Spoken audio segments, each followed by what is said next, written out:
Hey guys, it's Brigitte with San Diego Seed Company, and we're in the greenhouse, and I'm going to show you how we do our tomato seed production and how you can use some of our tips and tricks to help your tomato seed saving at home be more successful.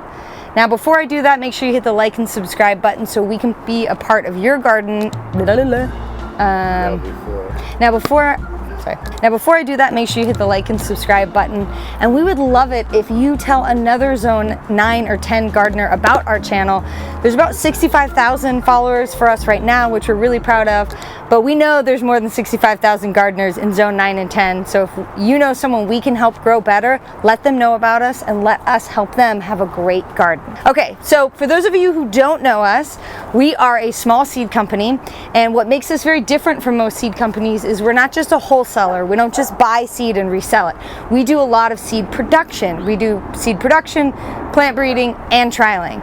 Now we're in the greenhouse, and I'm going to show you a little bit about our tomato seed production. This is one of our dwarf tomatoes.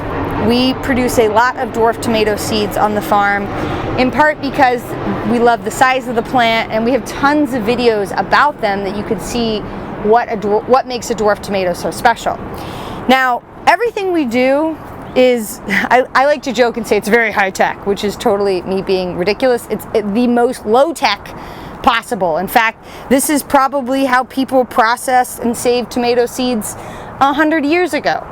We don't use any crazy equipment, so everything that we're doing here you can do at home. So first thing that you have to do is you get your tomatoes and you have to basically let them ferment. So this actually came from probably about 100 pounds of tomatoes. That's because we run it through a saucing machine, the same tomato sauce machine that you use at home to make sauce. And it pulls out the seeds and a little bit of the pulp, and we put it in a bucket so that it can ferment. Now at home, you're not gonna have 100 pounds of tomatoes. So basically you could throw it in a bucket and you can smash it, and then you need to let it ferment. That's an incredibly important part of this equation, because every single seed has on it a little gelatinous sac that is actually a germination inhibitor. And the only way you can get that off is by letting it ferment and letting natural bacteria actually eat it away.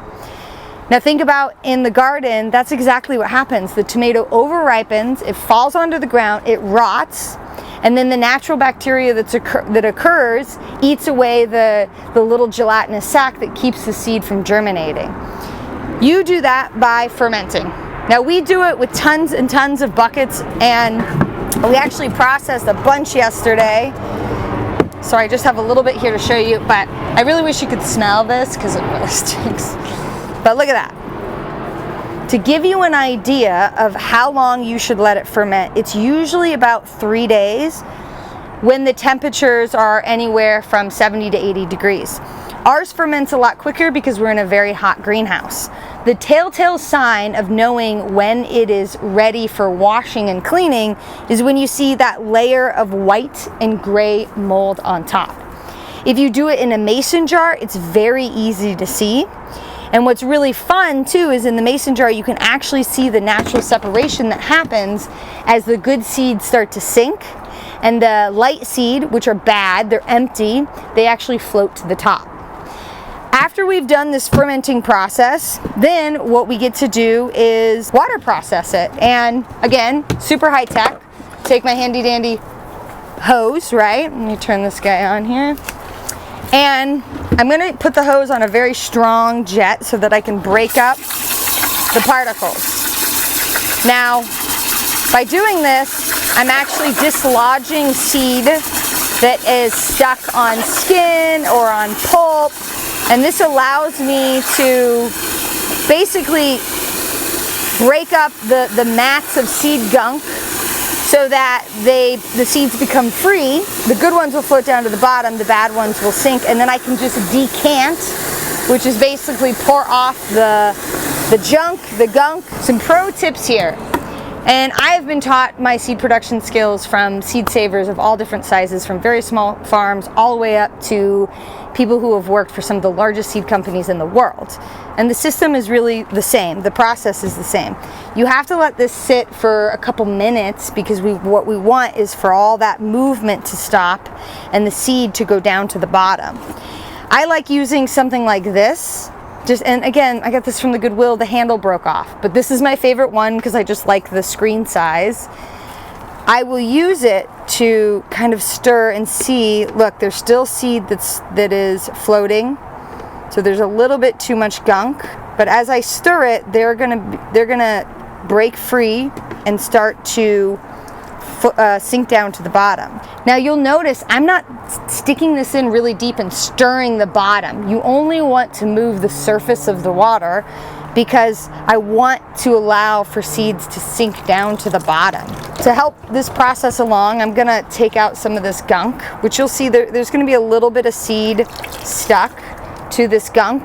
That is okay, I can do this multiple times, but what I wanna do is clear the water enough so that I can do the decanting process where I pour all the gunk off and I'm left with good seed. So let's fill her back up. Now you'll see this is our chocolate lightning. This is one of our really beautiful dwarf tomatoes that has this great striping on it. And this is literally how the seed gets to you. It comes from the farm, it comes into this greenhouse, we process it, we dry it, we do all of our quality control testing, we package it, and then it comes to you. Now, this part of it can always be very scary because it's a whole season of work, and if I get too excited or spill it, it can be heartbreaking to lose seed onto the ground.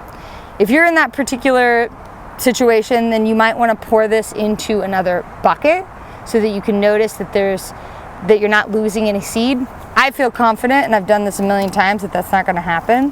Now watch, you can actually see, you can pour a little bit and you can look and see, okay, do I see any seeds? I don't. It's all gunk. It's all the stuff that is floating to the top, which are tomato skins, a little bit of tomato pulp.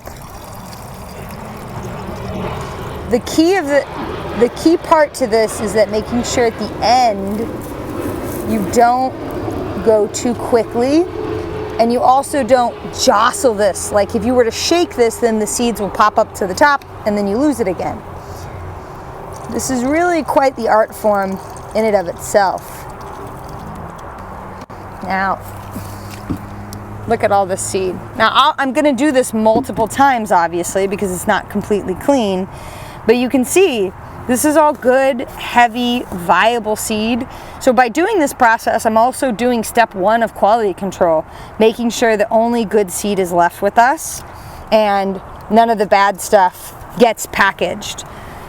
You can also, if you have a lot of extra gunk in there, you can use a screen to screen off stuff. You can find different size screens, but typically for the home gardener, you shouldn't have this much extra stuff. We are processing such a large volume of tomatoes that we can't go in and painstakingly remove the pulp to do this process. The whole tomato goes in, which means we're left with little things that have to get pulled out later, like the stem and so on. Now, once this is clean, we'll do the whole cooking show thing where it's like, oh, I have something clean already over here. Look at that. So once this has become completely clean, it goes into a little mesh bag. Now, you can purchase these are just, we actually made these, but you can buy them. They're laundry bags or sometimes called produce bags, but it needs to be something that allows for airflow to go through. And also, I don't recommend putting it on a paper towel or anything that it will stick to. You need to make sure that it's in a bag that's easy transport, and I'll show you why. The first step is it goes under a box screen. Again, I told you, very high tech. And it literally runs under here for at least 72 hours. The biggest enemy to any seed production is moisture. You have to ensure that the seeds are completely dry before storing them. Now, you'll see that they stick together quite a bit. And if you have a small enough batch, you can actually just go through and you can use your hands to move them apart. We actually put this in a dryer. And the dryer not only breaks the seed apart, it also ensures that it's completely dry. And it takes off the little fuzzy wuzzies that are on there that allows for easier seed handling. Now, why do we go through all of this work to get tomato seed like this? It's so that we can have regionally adaptive varieties. These are varieties that do really well in zone 9 and 10. And the only way we can get them is if we produce them and then package them and share them with gardeners like you guys.